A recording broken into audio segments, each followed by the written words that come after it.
The scorching sands of Egypt held many secrets, secrets that have been whispered through the ages. None were more enigmatic than the birth of Anubis, the god with the head of a jackal. He was the son of Osiris, the revered god of the underworld who ruled over the realm of the dead. His mother was Nephthys, the goddess of magic and mourning, a figure shrouded in mystery and sorrow. Yet their union was forbidden, a secret love that defied the god's decrees. Anubis was left to the sands, a child of destiny abandoned to the harsh elements of the desert.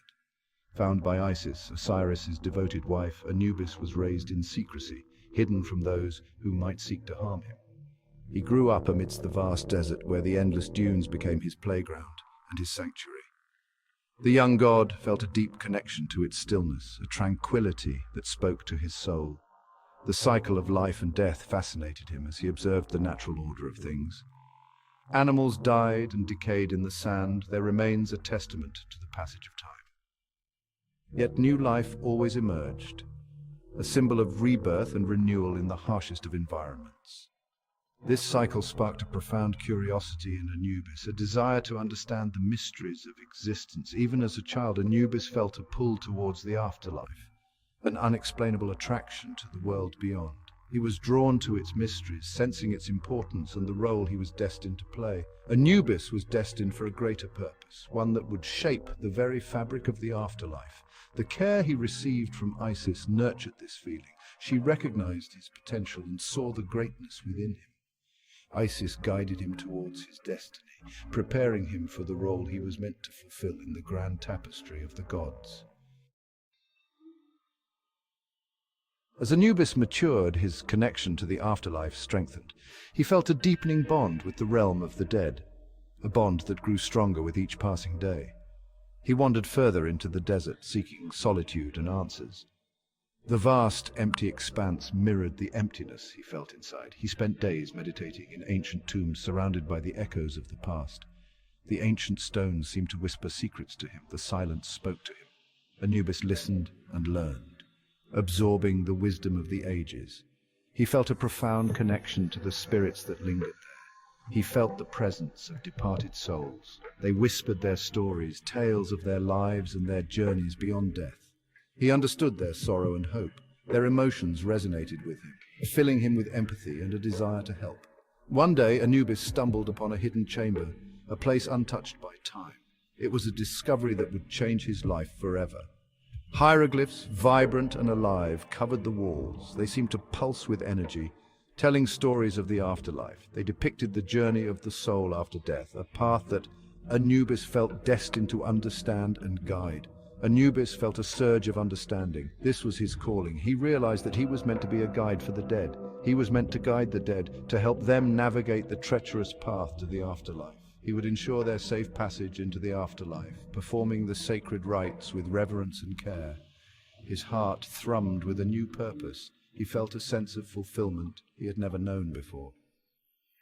Anubis immersed himself in the ancient texts. He deciphered their meaning, learning the sacred rituals and practices. He learned to mummify the dead, a skill that was essential for preserving their bodies and souls. This act helped preserve their souls. It was a sacred duty, one that he embraced with all his heart.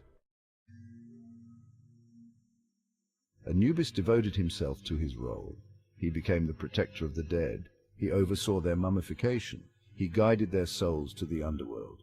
His presence brought comfort to the deceased. He eased their fear of the unknown. He ensured their dignity in death. Word of Anubis's compassion spread. People began calling him the embalmer. They hailed him as the protector of the dead. Anubis welcomed these titles. He embraced his responsibility. He continued to refine his skills. Anubis sought to perfect the mummification process. He wanted to preserve not only the body but the soul. His dedication knew no bounds. Anubis's reputation grew. He became a symbol of hope. He represented safe passage into the afterlife. Central to Anubis's role was the weighing of the heart ceremony.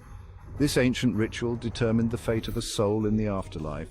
It took place in the Hall of Two Truths. Anubis presided over this sacred space. His presence commanded respect. He embodied justice and balance. When a soul arrived in the Hall of Two Truths, Anubis would begin the ceremony. He used his divine scales. On one side he placed the heart of the deceased. It represented their deeds in life. On the other side he placed the feather of Ma'at. This feather symbolized truth and justice. The air crackled with anticipation. The fate of the soul hung in the balance. Anubis, with solemn eyes, observed the scales. His judgment would determine their eternity. Section 5. The Scales of Truth, Ma'at's feather, and the weight of a soul. In ancient Egyptian mythology, the concept of weighing the heart against Ma'at's feather was a profound and sacred ritual. If the heart was lighter than the feather, the soul was deemed worthy. This meant that the individual had lived a life free of sin and filled with good deeds. It had lived a life of virtue and truth, embodying the principles that were highly valued in ancient Egyptian society. Anubis, with a solemn nod, would pronounce the deceased innocent. This declaration was a moment of immense relief and joy for the soul. The soul, filled with relief, could then pass into the afterlife. This afterlife was envisioned as a place of eternal peace and happiness, a paradise of peace and abundance awaited. It was a realm where the soul could enjoy the fruits of its virtuous life. However, if the heart was heavier than the feather, the soul was judged unworthy. This indicated a life burdened with wrongdoing and moral failings. It had succumbed to greed, anger, or deceit. These negative traits weighed down the heart, making it heavier than Ma'at's feather. Anubis, with a heavy heart, declared the soul guilty. This was a moment of sorrow and regret for the soul. It would then be devoured by Ammit, the devourer of souls. Ammit was a fearsome creature, part lion, part hippopotamus, and part crocodile. This horrifying creature ensured that evil did not taint the afterlife. The devouring of the soul by Ammit was a fate worse than death. The weighing of the heart was a powerful symbol. It was a ceremony that underscored the importance of living a righteous life. It represented the Egyptian belief in justice and accountability. Every action in life was weighed and judged in the afterlife. Anubis, as the guardian of this ceremony, ensured that the balance of the afterlife remained undisturbed. His role was crucial in maintaining the cosmic order and justice. Section 6. Set's challenge. Chaos threatens the balance of death. The peace of the underworld was not eternal. Set, the god of chaos and storms, envied Anubis's power. He craved control over the afterlife. Set believed in disorder and disruption. He sought to plunge the underworld into chaos. One day Set descended upon the Hall of Two Truths. He brought with him a maelstrom of wind and sand. His laughter echoed through the sacred chamber. It sent chills down the spines of the waiting souls. Anubis, sensing the disruption, immediately rose to confront the god of chaos. Set! Anubis boomed, his voice resonating with power. You have no place here. Leave now or face my wrath. Section 7. Anubis rises, defender of the sacred scales. Set merely grinned, his eyes glinting with malice. You misunderstand, dear nephew, he sneered. I haven't come to destroy the afterlife. I've come to improve it. Chaos is the natural order. It's time the underworld embraced its true nature. Anubis stood firm, his resolve unwavering. He knew that Set's chaos would destroy the delicate balance of life and death. He would not allow it. The scales of justice maintain order, Anubis declared, his voice unwavering. They ensure that only the deserving find peace. Your chaos has no place here. Set let out a roar that shook the very foundations of the underworld. You dare defy me, he bellowed. I am Set, the storm that rages. I am chaos incarnate. Section 8. The battle for the afterlife. Anubis confronts the god of chaos. The battle commenced. Sand swirled around Set's feet as he attacked. He lashed out with winds that could flay flesh from bone. Anubis stood his ground. He raised his staff. Deflecting each attack with precision, he summoned the spirits of the desert. Jackals, scorpions, and vultures, imbued with divine power, swarmed towards Set.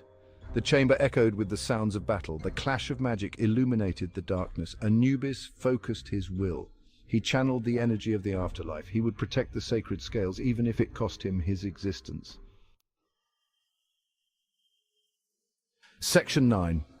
Order restored. Anubis, protector of the dead. The battle raged for what seemed like an eternity. Finally, Anubis saw an opening. He thrust his staff towards Set, channeling all his power into a single devastating blow. The air crackled with energy. Set roared in fury and pain as the blast struck him.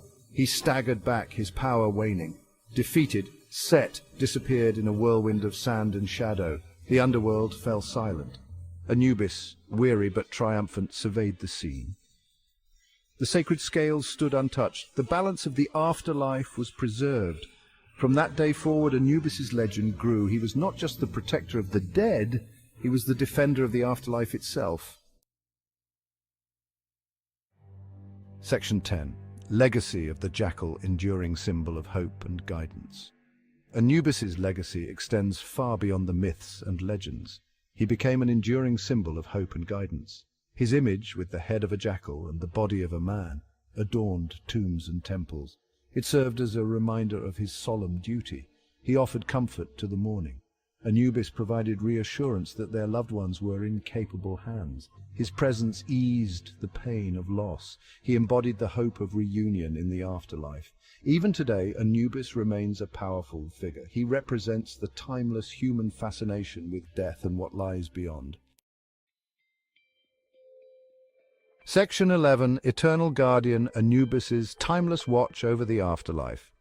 Anubis's story transcends time. He is the eternal guardian, forever watching over the delicate balance between life and death. He is a testament to the power of duty, compassion, and the enduring strength of belief. His watchful eyes, forever fixed on the scales of justice, ensure that the journey of the soul continues. Anubis remains a beacon of hope, guiding us all towards the mystery and promise of the afterlife. His legacy reminds us that even in death there is a guiding hand, leading us towards the light.